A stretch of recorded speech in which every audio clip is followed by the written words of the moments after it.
Bonjour et bienvenue sur Mobility TV. Aujourd'hui, on va s'intéresser à la manière dont la data peut optimiser notamment la distribution automobile, pas que. En tout cas, on sait que la data, c'est évidemment un sujet au cœur de l'industrie automobile. On en parle régulièrement ici sur Mobility TV. Et aujourd'hui, on va en parler avec vous. Julien Saint-Marc, bonjour. Bonjour. Merci beaucoup d'être avec nous. Vous êtes en charge du digital, de la data et de l'innovation au sein du cabinet Axis.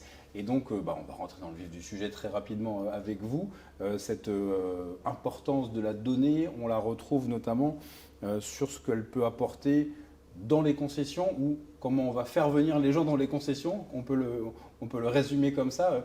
C'est votre travail quotidien, hein, c'est comme ça qu'on peut le dire. Tout à fait. Donc en fait, j'accompagne des constructeurs, en fait, notamment au travers de leur direction marketing pour mesurer, améliorer la performance de leurs actions. Et ça passe notamment justement au travers de la data pour mesurer, avoir ce qu'on appelle une vision end-to-end de la performance, c'est-à-dire de la télé jusqu'aux concessions. Aujourd'hui, de la télé, on a tous, en France, on a une consommation de la télé linéaire avec des box à 80%, donc on est en capacité de capter la donnée.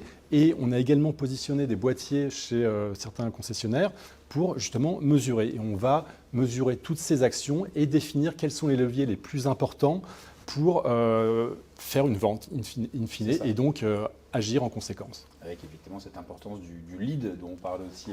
Tout à fait, donc c'est le Graal dans le monde automobile. Donc un lead, c'est un test drive comme on appelle, c'est-à-dire un rendez-vous en concession et qui permet effectivement après aux commerciaux de finaliser la vente. Aujourd'hui, les usages, c'est bien évidemment, on est quand même sur un produit passion entre guillemets, avec des moyens de 40 000, 50 000 euros pour certaines voitures, avec l'électrique notamment. Et donc du coup, il y a cette recherche online, mais ça se finalise beaucoup offline, quand même. Encore aujourd'hui en France. Et justement, qu'est-ce que vous observez quels sont les critères, qu'est-ce qui fait la différence, qu'est-ce qui amène en concession? Est-ce que justement le fait de pouvoir analyser autant de données, ça fait un petit peu évoluer peut-être des idées reçues ou en tout cas des habitudes?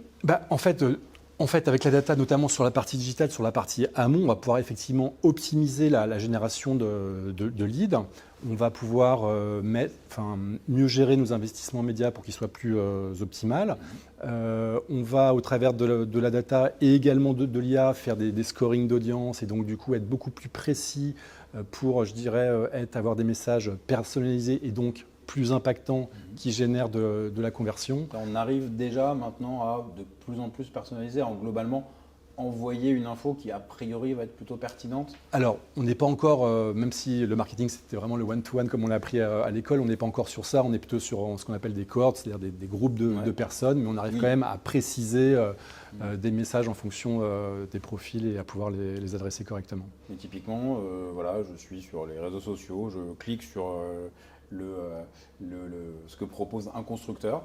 Est-ce que forcément le fait d'avoir fait une démarche, d'avoir commencé à regarder des choses, logiquement, on pourra se dire, ok, alors lui, je vais plutôt lui envoyer tel type d'information ou complètement. Globalement, l'idée, c'est ça. Complètement. C'est-à-dire que je suis en capacité de. Et on arrive à le faire de manière précise, Tout à fait. Et demain, avec l'IAGEN, on va pouvoir, avec cette génération de contenu à la volée, on va pouvoir effectivement être potentiellement sur du one-to-one et me dire bonjour Julien Saint-Marc. Et avoir un échange un peu plus poussé. Exactement. Après, c'est pas encore à l'échelle aujourd'hui, bien évidemment, mais c'est plutôt des sujets qui sont à l'étude.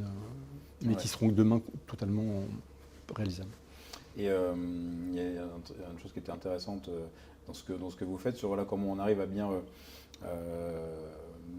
quantifier ou caractériser l'engagement. Se dire, la personne, a priori, on sait qu'elle a quasiment pris sa décision parce qu'elle a fait ça ou ça. Ça aussi, on arrive à l'analyser, à le décrypter et justement à proposer la bonne solution. Tout à fait. En fait, ce qu'on appelle, on va scorer les audiences. Il va y avoir différents niveaux de chaleur en fonction de l'engagement de la cible. Et à partir de cet engagement, il y a toute une batterie d'actions qui sont mises en place pour l'amener en concession. Si j'y passe 5 minutes, 10 minutes, 15 minutes, c'est pas la même chose? Alors, c'est effectivement le temps est super important. Là où vous allez surfer, c'est également important. Et effectivement, le fait de faire tourner des IA, parfois,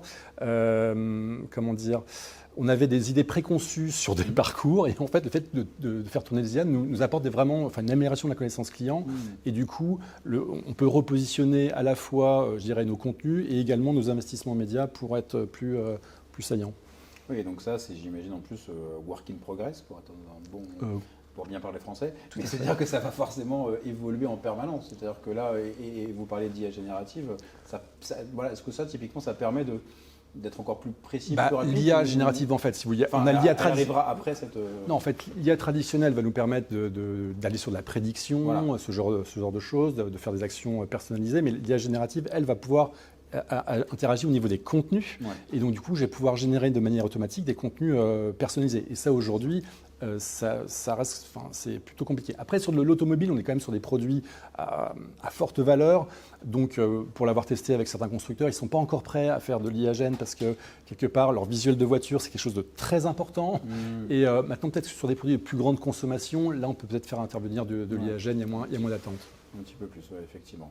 Et sur ce sujet donc, global de la data, ce qui est intéressant, c'est que là, on a plutôt parlé du neuf, mais c'est aussi très pertinent sur l'occasion.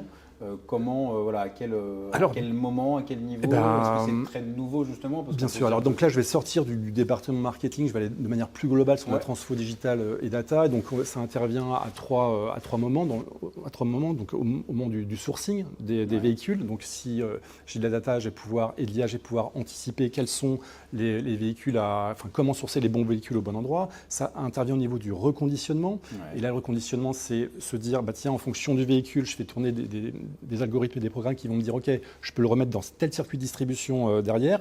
Et enfin, 3, sur l'expérience, et là, on reboucle avec ce que je vous disais sur le VN. Je vais avoir une expérience totalement personnalisée qui va faire en sorte que vous avez le bon véhicule au bon moment en fonction de vos problématiques. Et il y a vraiment cette notion aussi, je voudrais dire, de plateformisation. On a un acteur comme Carvana aujourd'hui qui fait 14 milliards d'euros de chiffre d'affaires. C'est un Américain qui est spécialisé sur le VN. Et en fait, lui, il s'est diversifié, sur ses revenus. En fait, il a, par exemple, donc, il vend pure player, juste online. Il vend sur sa plateforme, il vend du wholesale avec un site de vente aux enchères, et il vend sur une marketplace qu'il a montée où les gens viennent, les autres distributeurs auto viennent positionner leur voiture. Donc on voit bien qu'avec cette notion de plateformisation, et de data et de digital, ce qu'on appelle en asset un peu light, je n'ai pas besoin de beaucoup investir, je ne suis pas dans le foncier et ce genre de choses. Et aujourd'hui, ils existent depuis 2012. Et si on prend Émile Frey, qui est le premier distributeur européen qui existe depuis 1924, ils sont à 14 milliards et Émile Frey à 17 milliards sur l'Europe. Donc vous voyez, on est 100 ans d'un côté, 10 ans de l'autre. Et après, je pense que les distributeurs automobiles aujourd'hui, il faut que leur foncier soit un actif parce qu'on va pouvoir justement rentrer dans une parfaite hybridation parce qu'on sait que le client a aussi envie de finaliser. Mais bon, on a deux contre-exemples. On a Tesla où en 3 clics, mesuré, j'achète mes voitures et c'est lui qui vend le plus de voitures au monde. Donc c'est assez paradoxal. Mais je pense que personnellement, j'aime bien essayer les voitures.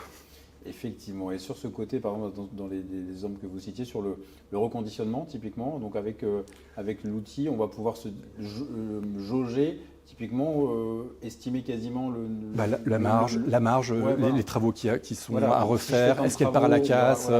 Est-ce que je la vends en direct? Est-ce que je la vends sur les enchères? Est-ce que je la mets à la casse? Et ça va être de l'analyse. En termes justement de niveau de prix, donc si on fait un reconditionnement...